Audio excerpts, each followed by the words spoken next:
Hello friend, स्वागत है आपका हमारे यूट्यूब परिवार में। तो आज हम करने वाले हैं क्वेश्चन मैथ के, जो कि हमारे डीएसएसबी में आए हुए थे। इससे पहले हम रीजनिंग और जी के क्वेश्चनों को करा चुके हैं। ये हमारा थर्ड पार्ट है जिसमें हम कराने वाले हैं मैथ के अर्थमेटिक के जितने भी क्वेश्चन आए थे 2022 में जो पेपर हुआ था डीएसएसबी का, उसके फर्स्ट पेपर के क्वेश्चनों को देखिएगा। क्वेश्चन नंबर फर्स्ट है जिसमें हम मैथ के क्वेश्चन को करने वाले हैं कि 19 संख्याओं का औसत है वो 37 है। यदि हम प्रत्येक संख्या में एक संख्या b जोड़ दिया जाए तो औसत है वो कितना हो जाता है, 15 है। तो b का मान क्या है? तो देखिएगा, आपको पता होगा औसत में क्या होता है, राशियों का योग बटे राशियों की संख्या। तो वो कह रहा है कि 19 संख्याओं का औसत है वो कितना है, 37 है। तो क्यों ना इन दोनों का गुणा किए करके हम कुल योग निकाल लें। तो हमने दोनों का गुणा कर दिया। ठीक है, साथ में वो कह रहा है कि हमने क्या जोड़ दिया, बी जोड़ दिया। तो जब बी जोड़ दिया है, संख्या कितनी है 19, तो 19 का गुणा कर देंगे 20 से, क्या हो जाएगा 19 भी। ठीक है, इसका मतलब ये है पूरा, इसका मान कितना होगा, वो होगा 19 गुणा 59 से, क्योंकि 59 बाद में किया गया औसत है, जो कि हम योग ही निकाल रहे हैं सभी संख्याओं का। ठीक है, तो जब इसको हम सॉल्व करेंगे तो ये आ जाएगा हमारा 22, यानी ऑप्शन नंबर ए हमारा सही आंसर हो जाएगा। ठीक है, और ये ज़रूरी भी है, मैं बताऊंगा आपको। अगर आप इस चीज़ को समझना चाहते हैं तो आपके अ, औसत आपको अच्छे से आना चाहिए, जिससे कि आप इन क्वेश्चनों को आराम से समझ सकें। क्वेश्चन नंबर 42 है कि दो कारें एक बिंदु पर एक ही समय पर चलना प्रारंभ करती हैं। एक दूसरे को समकोण पर दिशा में दो अलग अलग सड़कों पर चलती हैं। उन गति क्रमशः 18 और 72 है। 6 सेकंड के पश्चात उनके बीच में कितनी दूरी रहेगी? तो आपको ये चीज़ पहले पता होना चाहिए कि ये किलोमीटर में दे रखा है, ये भी किलोमीटर पर घंटे में दे रखा है। ठीक है, तो और टाइम कितना दे रखा है, 6 सेकंड। उनके बीच कितनी दूरी होगी? देखिएगा, चाल बराबर क्या होता है, दूरी बट्टे समय। तो सबसे पहले हम क्या करेंगे, इनको मीटर में चेंज करने। ठीक है, 6 सेकंड में चली गई दूरी पहली कार द्वारा क्या हो जाएगी, ओ ए, यानी ओ से ए तक ये वाली दूरी। तो दोनों इसमें 5/18 का मल्टीप्लाई कर देंगे, जिससे हमारा आ जाएगा 30 मीटर। इसी प्रकार से दूसरी कार का निकाल लेंगे तो इसकी दूरी आ चुकी है 120 मीटर। अब देखिए 6 सेकंड के पश्चात दोनों कारों के बीच की दूरी, क्योंकि आपको देखिएगा क्या दे रखा है हमको, ओ, देखिएगा यहाँ पे दे रखा है ओ ए और ये बी। ठीक है, तो जो दूरी है दोनों कारों के बीच में वो क्या होने वाली है, देखो ये वाली, यहाँ से यहाँ तक दूरी होने वाली है। ठीक है, तो यानी एक तरीके से हमें कर्ण निकालना है।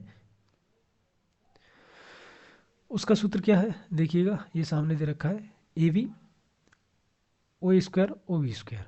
ठीक है,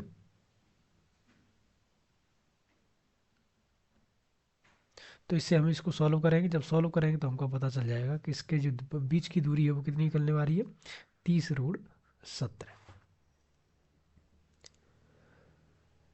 नेक्स्ट क्वेश्चन देखिएगा।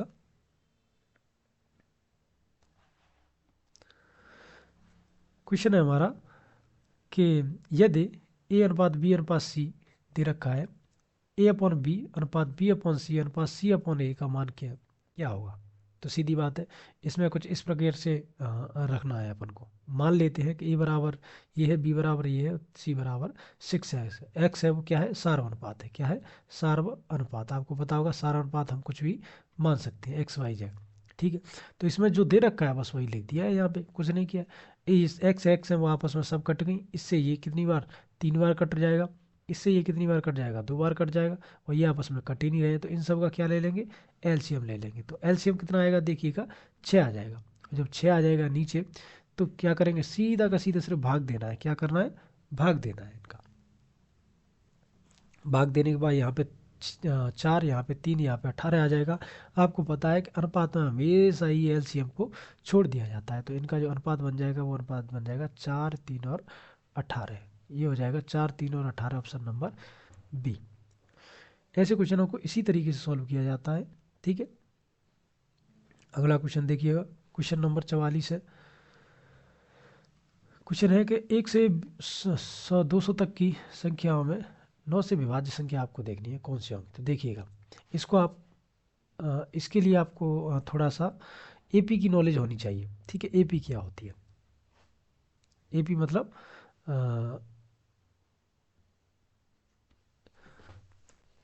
Arithmetic progression. ठीक है, तो इसमें आपको पता है कि अगर जो पहली संख्या होने वाली है वो हमारी 9 होगी, उसके बाद 18, 27 और लास्ट वाली संख्या होगी वो होगी हमारी 198, जो कि 9 से विभाजित होगी। तो इसमें जो हमारा ए हो जाएगा वो 9 हो जाएगा, डी हो जाएगा वो कितना हो जाएगा 18 माइनस 9 यानी 9 हो जाएगा। साथ में जो एल हो जाएगा यानी अंतिम संख्या हो जाएगी वो हो जाएगी हमारी 158। तो इस ये अंतिम संख्या निकालने का जो सूत्र होता है वो होता है एल बराबर A plus N minus 1 into D. तो इससे हमको ये पता चल जाएगा, यहाँ पे रख देंगे 198, ये ए रख देंगे, ठीक है, ये फॉर्मूला है, और ये रख दिया हमने डी। बस क्या है, इसको सॉल्व करना है, सॉल्व करने पर यहाँ पे हमारा एन का मान निकल के आ जाएगा जो हो जाएगा 22। अगला क्वेश्चन देखिएगा, क्वेश्चन नंबर है 45। क्वेश्चन है कि एक व्यक्ति 15 वर्षों के मूलधन प्राप्त किया, साधारण ब्याज मूलधन है वो 180% है, ब्याज की वार्षिक दर क्या है? सीधी बात है, मूलधन कितना पी मान लेते हैं, ठीक है, साधारण ब्याज क्या है तो पी गुणा 180/100, क्योंकि क्या है 180% है मूलधन का, ठीक है, तो साधारण ब्याज क्या हो जाएगी फिर PRT/100 डायरेक्ट सूत्र होता है। तो यही जो PRT है उसको किसके बराबर कर देंगे, P गुणा 180/100 की, क्योंकि वो दे रखा है कि उसकी साधारण ब्याज है वो कितनी है 180%। तो पहले 180% निकाल लिया, फिर बाद में उसका सूत्र लगा दिया, जिससे हमारी आर निकल के आ जाएगी, वो आ जाएगी 12%। सिंपल है, कुछ नहीं है, जिस जैसे उसने कह रखा है वही किया है, कोई भी अलग से काम नहीं किया है, ठीक है। तो ये क्वेश्चन था बहुत ही ज़्यादा। अब करने वाले हैं नेक्स्ट क्वेश्चन को, जो कि हमारा रहेगा क्वेश्चन नंबर 46। देखिएगा, ऋषभ किसी कार्य को 4/5 भाग को 16 दिनों में करता है, और रानी है वो ऋषभ से 2 गुना कार्य कुशल है। रानी अकेले उसी कार्य को कितने दिनों में सॉरी कितने दिनों में पूरा करेगी? देखिएगा, इसमें दे रखे हैं, तो ऋषभ किसी कार्य को 4/5 भाग करता है तो कितने दिनों में 16 दिनों में। ऋषभ उसी कार्य को पूरा करता है, एक काम को करेगा तो वो करेगा 16 गुणा 5/4 यानी लगभग 20 दिनों में। रानी 2 गुना काम करती है कितने दिनों में 20 दिनों में। तो अतः रानी उसी कार्य को करेगी कितने दिनों में बेटा 20/2 यानी 10 दिनों में। सीधी बात है, कुछ भी नहीं है एक्स्ट्रा जिसमें करना। अगर आप पे थोड़ा सा भी समय का कार्य दूरी मजदूरी वाला अगर क्वेश्चन का बेसिक भी पता है तो आप इस क्वेश्चन को बड़े आराम से कर सकते हैं। क्वेश्चन नंबर 47 देखिएगा, यदि m+n 15% m-n 65% के बराबर है तो mn कितने प्रतिशत? कुछ नहीं है, सिर्फ उसने दे रखा है वही आपको लिखना है, सिर्फ परसेंट लिखना है। आपको पता है 100 से 100 कट जाएगा, इस 15 से ये कट जाएगा, 5 5 से काट लेंगे, फिर बाद में क्या करना है बस सॉल्व करना है। सॉल्व करने से हमको पता चल जाएगा कि ये है वो इसका कितना प्रतिशत है। देखिएगा m/n है वो कितना निकल के आया है, इसका 100% निकालेंगे तो वो आ जाएगा, देखिए 8n/5n इंटू 100 यानी ये हो जाएगा 160%। अगला क्वेश्चन है, एक नई मिश्र धातु प्राप्त करने के लिए 60 kg मिश्र धातु ए को 80 kg मिश्र धातु बी के साथ मिलाया जाता है। यदि मिश्र धातु ए में जस्ता तथा तांबा 7:5 के अनुपात में है तथा मिश्र धातु बी में जस्ता तथा तांबा 3:7 के अनुपात में है, तो नई मिश्र धातु में जस्ते का भार क्या है? देखिएगा, ऐसे क्वेश्चनों को आप करने के लिए सबसे पहले अलग अलग कर लीजिए, जस्ते को अलग और तांबे को अलग। जैसे देखिएगा, मिश्र धातु यहाँ पे दे रखी है 7:5 में, तो दोनों का टोटल कितना है 12। अब 12 क्या है टोटल, जो कि कितना दे रखा है 60। तो बस इससे हम निकाल लेंगे जस्ता कितना है और तांबा कितना है। तो देखिए 7/12 करके हमको क्या नहीं मिल गया, जस्ता मिल गया। अब मिश्र धातु दूसरी देखिए, जिसमें 3:7 है, जिसमें जस्ता कितना है 3, टोटल कितना है इसका 10, तो 3/10 करके 80 का मल्टीप्लाई करके यहाँ पे 24 kg जस्ता निकल के आ गया। तो नई मिश्र धातु में जो जस्ते की मात्रा होगी वो हो जाएगी 35 + 24 यानी 59 kg। काफ़ी जी क्वेश्चन है, सिर्फ एक को परसेंटेज निकालना था और कुछ नहीं, सिर्फ अलग अलग करना है उसका। अगला क्वेश्चन, एक वर्ग का परिमाप उसी भुजा के 26 सेमी अधिक है तो वर्ग का क्षेत्रफल क्या होगा? देखिए, मान लीजिए कि वर्ग की जो भुजा है वो a सेमी है, तो प्रश्न के अनुसार जो वर्ग का परिमाप है वो क्या है, भुजा + 36 है। तो वर्ग का परिमाप आपको पता होगा 4 गुणा भुजा होता है, और भुजा हमने a मानी है तो a 36 उन्हें दे रखा है तो 36, बस फिर क्या है ये हो जाएगी 4a, इसको इधर लाएंगे तो ये हो जाएगा 3a, 3a बराबर 36 हो जाएगा। तो a का मान निकालेंगे तो निकल के आ जाएगा 12। हमको पता है जब a का मान निकल चुका है 12 तो क्षेत्रफल क्या होता है वर्ग का, वर्ग का जो क्षेत्रफल होता है वो होता है ए स्क्वायर, तो बस ए स्क्वायर कर दिया, यानी 12 का स्क्वायर कर दिया, तो यह आ जाएगा हमारा 44। काफ़ी इजी क्वेश्चन था। क्वेश्चन नंबर 50 देखते हैं कि निम्नलिखित आरेख में से किसी दिन विशेष एक विद्यालय में विद्यार्थियों के वजन को दर्शाया गया है। जैसे देखिएगा, इस तरफ वेट है और इस तरफ नंबर ऑफ स्टूडेंट्स है, ठीक है। जैसे 30 स्टूडेंट्स का वजन है वो कितना है, 30 केजी है, और 40 केजी है, और लगभग 35 का, तो ये निकाल रहे हैं अपन, ठीक है। अब क्वेश्चन क्या पूछा है उसको थोड़ा सा ध्यान से देखेंगे। क्वेश्चन कह रहा है कि 50 केजी से कम वजन वाले विद्यार्थियों की संख्या 55 केजी से या उससे अधिक वजन वाले विद्यार्थियों की संख्या से कितने प्रतिशत कम है। देखिए 55 से बाद वाले इनको देखना है, ठीक है, और 50 से कम वाले ये वाले, ठीक है, इनके टोटल में इनको टोटल करना है, इनके टोटल में से इनको माइनस करना है, ठीक है। और किससे पूछ रहा है, 55 वालों से, तो 55 वालों की जो टोटल नंबर है वो आ जाएगा नीचे, और 100 का कर देंगे मल्टीप्लाई, बस यही आंसर हो जाएगा। देखिएगा, ऐसे क्वेश्चनों को करने के लिए आपको सबसे अच्छा तरीका है कि आपने अगर ऐसे क्वेश्चंस कर रखे हैं आरेख के, तो बहुत ईजी होते हैं ऐसे क्वेश्चनों को करना, ठीक है। देखिएगा, उसने दे रखा है कि 50 से कम, अगर 50 से कम की बात करेंगे तो 50 से कम में कितने विद्यार्थी आ रहे हैं, वो आ रहे हैं 70। 55 से ज़्यादा में कितने आ रहे हैं, तो वो आ रहे हैं 125, तो दोनों में माइनस कर देंगे तो कितना आ रहा है हमारा 55, तो वही 55/125 मैंने आपको बताया था, वो कितना निकल के आ जाएगा 44%, ठीक है। अगला क्वेश्चन देखिएगा। अगला क्वेश्चन हमारा है वो मिश्रण से संबंधित है, और अगर आपने ऐसे क्वेश्चन किए होंगे तो ये क्वेश्चन काफ़ी इजी रहते हैं। देखिएगा, क्वेश्चन है कि एक दूध व्यापारी 50 रुपये प्रति लीटर की दर से 40 लीटर दूध खरीदता है तथा उसमें 12 लीटर दूध पानी मिला देता है, जो कि पानी मुक्त है, आपको पता ही होगा। यदि वह इस मिश्रण को 40 रुपये प्रति लीटर की दर से बेचता है तो लाभ प्रतिशत क्या होगा, ठीक है। सबसे पहले हमको देखना है कि दूध है कितना, तो 40 लीटर दूध का क्रय मूल्य कितना है, तो 40 गुणा 50 कर देंगे तो 2000 रुपये आ गया।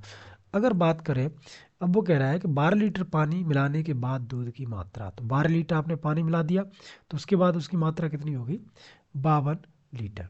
अब हमको देखना है कि 52 लीटर दूध का विक्रय मूल्य कितना किया है उसने, तो 40 के हिसाब से बेचा है, तो वो हो जाएगा 2080। यानी अगर लाभ की शुद्ध बात करें तो 2080/2000, यानी टोटल उसको 80 रुपये का लाभ हुआ है। तो लाभ परसेंट कैसे निकालते हैं, लाभ बट्टे CP गुणा 100, तो वही उसने फॉर्मूला लगा दिया, जिससे हमारा 4% लाभ निकल के आ चुका है। लाभ हानि का काफ़ी बेसिक क्वेश्चन था। देखिएगा, ये आपको सॉल्व करना है। यहाँ से आपको पता होगा कि 169 का जो रूट होता है वो 13 होता है, ठीक है। 13 जब हम 259 में जोड़ेंगे तो 256 हो जाएगा, और 256 का जो रूट होता है वो कितना होता है, 16 होता है। तो बस यही करना था इसमें, तो ऑप्शन नंबर डी अपना सही आंसर हो जाएगा। अगला क्वेश्चन 53 देखिएगा, वह सबसे बड़ी संख्या क्या है जो 76,310 तथा 463 को विभाजित करे, इसमें प्रत्येक स्थिति में शेष पद 4 बचे। देखिएगा, अगर कोई संख्या इस तरीके से पूछता है कि संख्या को इतने से विभाजित किया जाए और शेषफल अगर इतना बचा है, तो शेषफल को लास्ट में क्या करते हैं अपन, जोड़ सकते हैं, ठीक है। तो देखिएगा, ये जो नंबर्स दिए गए हैं, तो सबसे पहले हम क्या करेंगे, 9 का हमने डिवाइड किया है इसमें। देखिएगा, एक बार क्वेश्चन को और ध्यान से देखिएगा।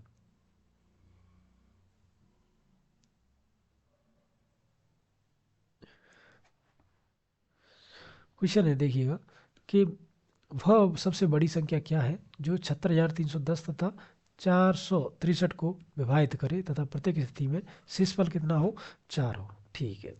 यानी प्रत्येक स्थिति में हमको देखना है कि शेषफल कितना आ जाए, 4 आ जाए।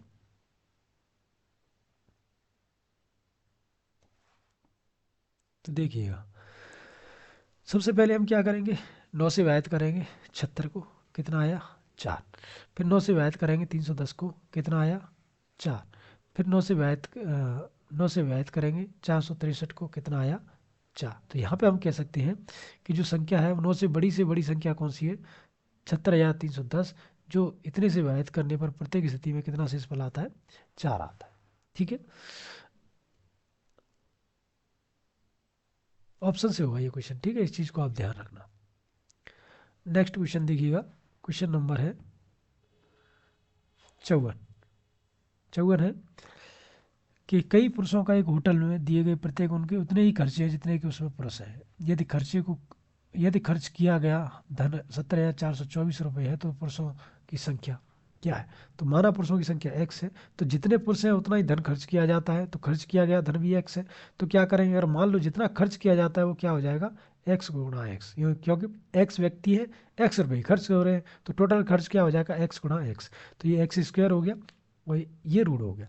ये कितने का रूल होता है, 132 का। तो x का मान कितना आ जाएगा, 132, यानी जो खर्च रुपए हुए हैं प्रत्येक व्यक्ति द्वारा 132 रुपये, और व्यक्ति भी कितने हैं, 132। 55 देखिएगा, एक रेलगाड़ी 3 बजे अपरवाहन शुरू होती है तथा 35 किलोमीटर पर घंटा की चाल से अहमदाबाद की ओर चलती है। दूसरी रेलगाड़ी अहमदाबाद से 5 बजे अपरवाहन शुरू होती है और 45 किलोमीटर पर घंटा की गति से मुंबई की ओर चलती है।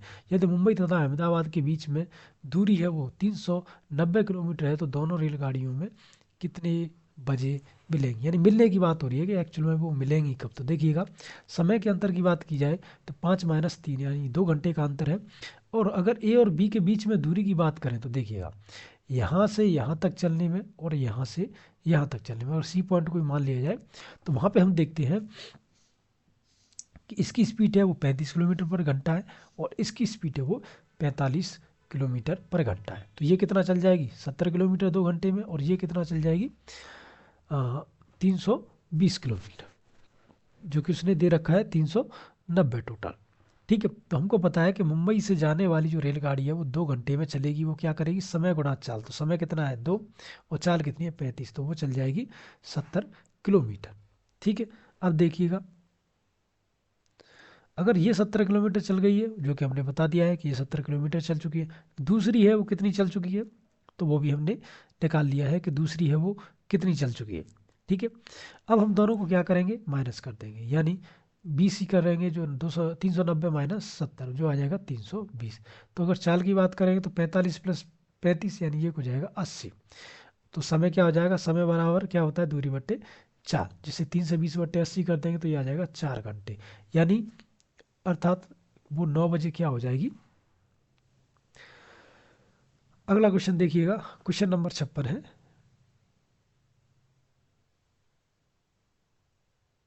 56 है क्वेश्चन कि यदि एल अनुपात एम अनुपात एन है वो 1, 2, 4 है, तो √5L² plus M² plus N² किसके बराबर है। आपको देखना है कि तो आप क्या सार्वधातुक अनुपात मान सकते हैं, के मान सकते हैं सार्वधातुक अनुपात में। बस के मान लिया तो एल की जगह पे के, एम की जगह पे 2K और एन की जगह पे 4K, बस इसमें मान आप रख दीजिए। तो जब आप मान रखेंगे ध्यान से तो ये आपके लिए मान निकल के आ जाएगा 5L। ठीक है, अगला क्वेश्चन देखिएगा, कुछ नहीं है, सिर्फ सॉल्व करना है उसमें, आपके सामने तो आंसर है ही, तो आपको पता चल रहा होगा किस तरीके से हो रहा है। देखिए, लोकप्रियता बतानी है फॉलोअर्स की।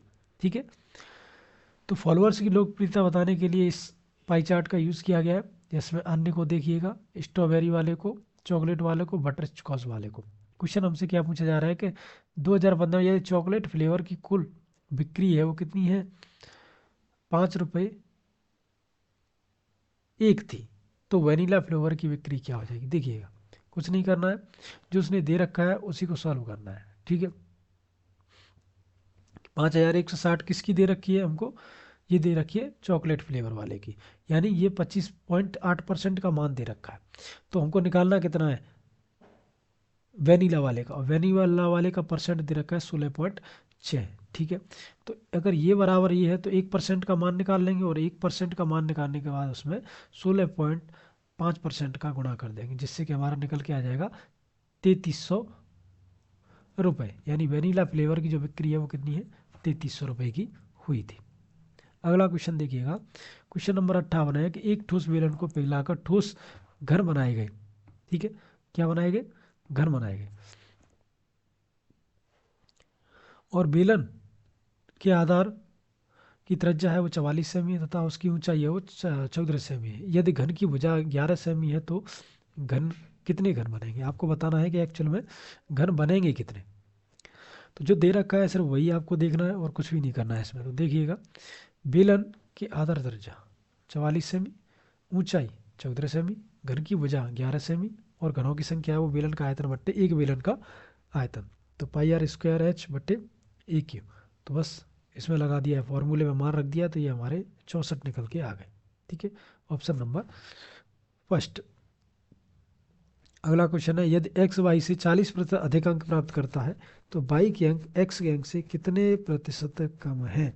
तो मान लेते हैं कि जो वाई के अंक है वो कितने हैं, 100 हैं। तो प्रश्न के अनुसार एक्स के अंक कितने हो जाएंगे, 40 अधिक है तो 140 हो जाएंगे, और वाई के अंकों में एक्स के अंकों की कमी कितनी है, तो 140 माइनस 100 यानी ये हो जाएंगे 40। तो प्रतिशत कमी कितनी हो जाएगी, कमी बट्टे एक्स के अंक, तो ये कितने हो जाएंगे 40 बट्टे 140 यानी 200 बट्टे 7।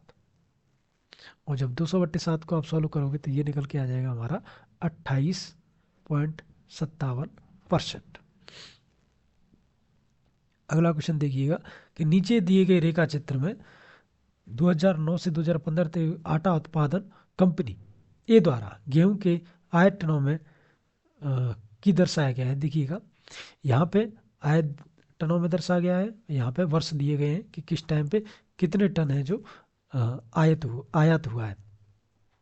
तो पूछ कौन से टाइम की रहा है, तो वो हमसे पूछ रहा है 2010 से लेकर 2014 के बीच में गेहूं का आयात में कितने प्रतिशत परिवर्तन हुआ। देखिएगा 2010 ये रहा, ठीक है, और 2014 ये रहा, ठीक है। इसके बीच में पूछ रहा है कि कितना जो है जो परिवर्तन रहा है और उसको तुम्हें बताना है।